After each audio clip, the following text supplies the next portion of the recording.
Hey guys, it's been a while since I did a blog and a recording, so I'm hoping that this in-house stay for a CF study in Hopkins kind of gets me back in the flow of things and just kind of, kind of gets me back in my routine of posting blogs, because I know I promised you guys a blog every week, but I kind of dropped off the planet because I've been busy and had a lot going on, and I'm just going to try to get back into routine things, and even if I do one every other week, at least I'm posting something. Sorry. I just did Facebook Live for my CF support group, so they got an update on everything. Now this is going to go on my Facebook wall and on my YouTube channel. I had clinic yesterday, so we'll talk about that first. So back in July, I got sick, and I wasn't in-house. I didn't get IV meds. I just did Cipro. So I did PFTs yesterday. They got new equipment at Hopkins, and it uses a little bit of a different formula to measure your FEV1 level. So the percentages might seem a little off to you based on, what they normally would be. And it definitely was. It said I was at 82%. I definitely don't feel that low. I feel fine. I feel great. My liters were up, so Dr. Boyle looked at my numbers back before July, at July, everything like that. And my liters were definitely up. So I feel like, he said he feels like maybe it's just high 80s, low 90s, maybe where my percentage actually is. If any of you have ever done a CF study, the portable PFT machines, it's kind of the new machines in PFT clinic. It's kind of similar to that formula, and I always feel like that formula has me way lower on the portable machines than what I actually am. Because there's times where I blew in the 60s on that machine, and I absolutely would be like in the hospital dying if I was that low. So it's just going to have to be something we get used to, and kind of they're looking at the liters more than they are the numbers at this point. The percentage at this point. So anyway, I did that, so my PFTs are up back in July, and because my appetite's been a little finicky, I did lose a little bit of weight. I lost 3 pounds. I was down to 104. I worked really hard to be at 107, and I was really pissed off when I found that out, and I stepped on the scale at clinic yesterday, and I was 105.9. So I am going in the right direction. I'm gaining my weight back, even though my appetite's finicky, and so I'm just hoping to continue to go further up. I have a little bit of challenge with my nutritionist at this point to kind of hit 108 by the end of summer, maybe 110. We'll see if we can do it. And I am going to be getting something new. I cannot remember the name of it.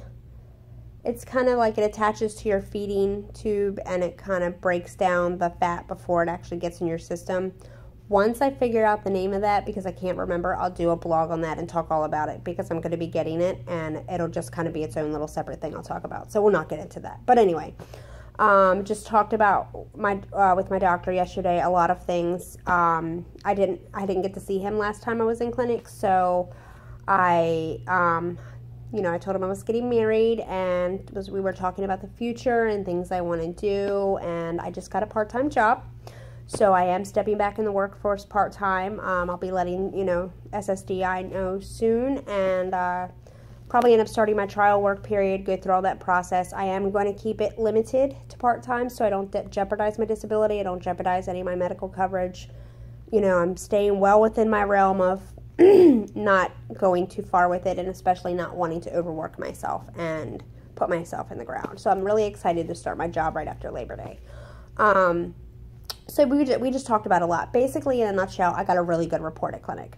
So we'll just hope it keeps going up from there. Now, also while I was at Hopkins yesterday, it was a really long day. I was literally there all day. I consented for the study that I'm in now, which I'll talk about in a minute, and I consented to do another study, which is just an interview, which I'll be completing while I'm here also. So this study that I'm in, if anybody's familiar with Baltimore, I'm at Hopkins Bayview campus, which is a little bit different. I'm going to talk about that first. It's a little bit different than the main campus. So this is an external building of the Bayview campus, so I can't really have visitors. I'm kind of in isolation. Nobody can just walk in and out. I can't leave the floor without my research nurse. I am working it out for David to come Saturday, because my research nurse will be here, and we can go off the floor together. Because he can't come on the floor. That's a little bit different, and I kind of get fed what they feed me here. I don't really get to choose my food like I do over at the main campus. That's different. So it's a little bit of pet peevey things that are different that I'm not really used to, but it's okay. The study's worth it. It's absolutely, I think, going to be a great success if this ends up working out the way they want it to. So what this study is the IGNITE study. CF Foundation launched a whole new clinical trials website, so you can go on and read about it. You can read about everything that is going to be happening with this study.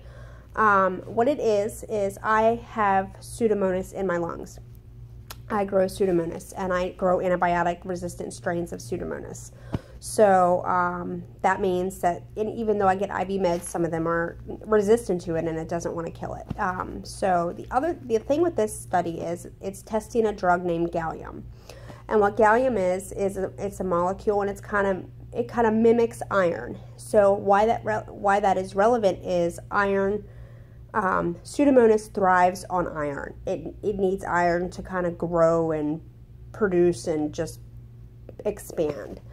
And that's the easy way to put it. And it sucks. It's kind of a catch-22 for me and other CF patients like me, because I need iron. I have iron deficiency. I have vitamin deficiencies. So I take iron every day. So I need the iron, but at the same time, the Pseudomonas that grows in my lungs needs the iron to thrive. And that's kind of, it's like, fuck, really? I did not know that till I got in this study. This is something new I'm learning, so I'm actually kind of excited to know about this and learn about this. But gallium is a drug that mimics iron. It looks like iron. So the Pseudomonas in my lungs eat it up, and it's ultimately, they're testing to see if it's going to kill the Pseudomonas.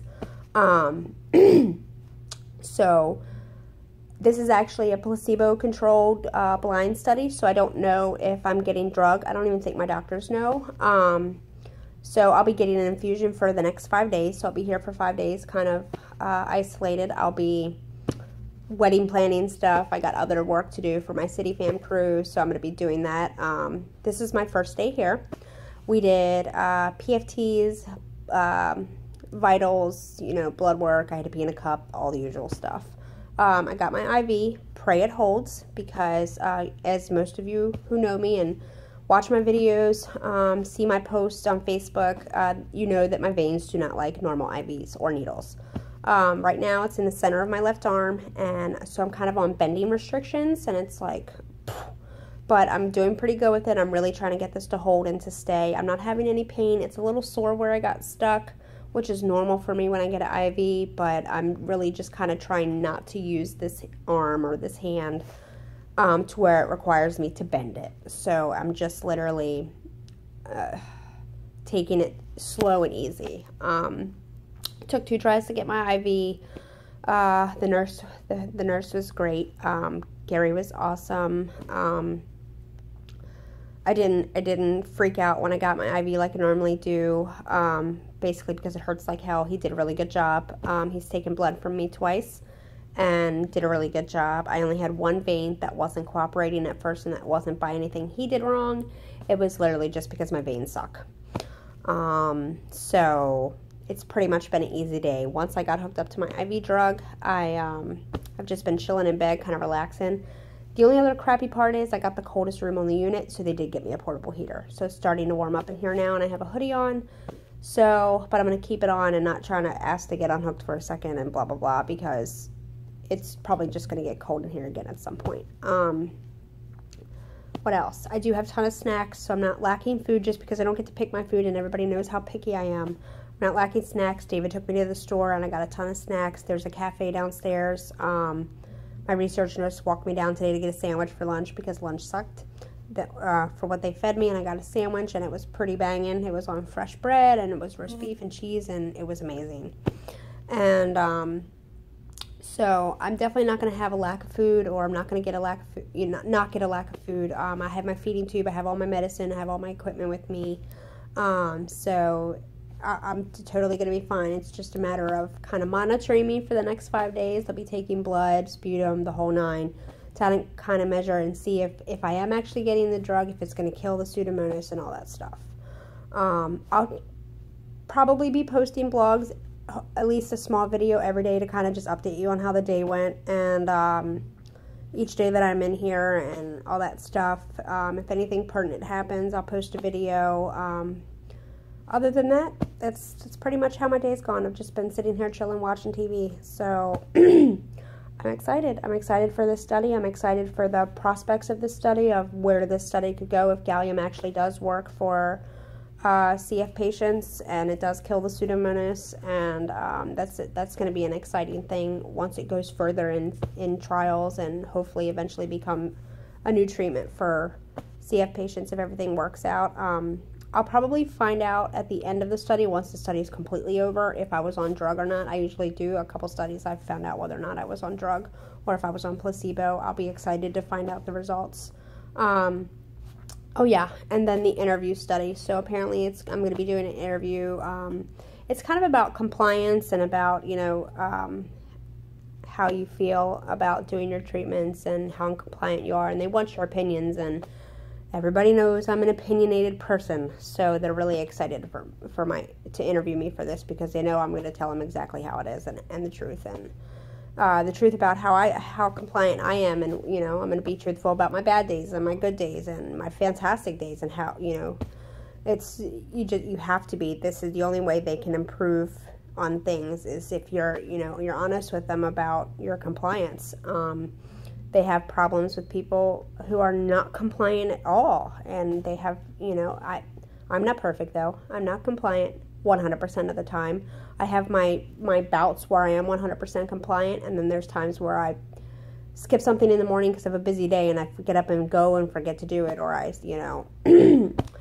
stuff like that. But if I do a blog about the interview and how I felt about it, I'll talk about all that. But maybe I'll just do a blog on compliance. Other than that, there's really not much else to talk about. So if I post a blog tomorrow, I will see you tomorrow. If not, I'll catch you next time.